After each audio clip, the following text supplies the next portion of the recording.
Isa sa mga bagay na dapat ngayon palang pinag-ipunan at pinaghandaan mo ay pagretiro. Dahil ang panahon na yan, wala ka ng lakas magtrabaho, monthly na sweldo.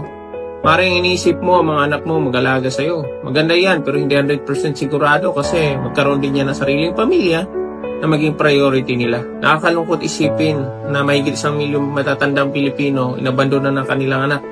Hindi natin alam ang dahilan pero syempre maring dala na rin sa kahirapan.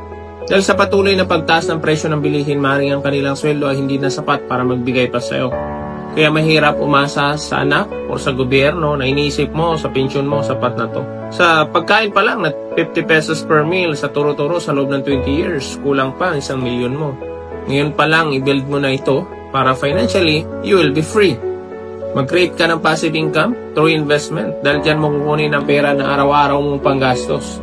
High risk of getting ill or medical maintenance is a big possibility pag tumanda na tayo, kaya make sure na may sapat kang HMO or health insurance na tutulong sa'yo. Mag-create ka ng emergency fund para sa mga biglaang pangangailangan kaysa umutang sa pamilya or kaibigan.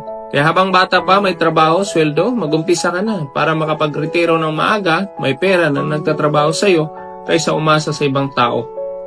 Mahirap na hanapin ang pera kapag tayo matanda na. Naghahanap ng trabaho, maring wala na rin mag-hire sa'yo, kaya asahan mo na lang sarili mo at umpisan mo na magplano sa iyong pagre-retiro.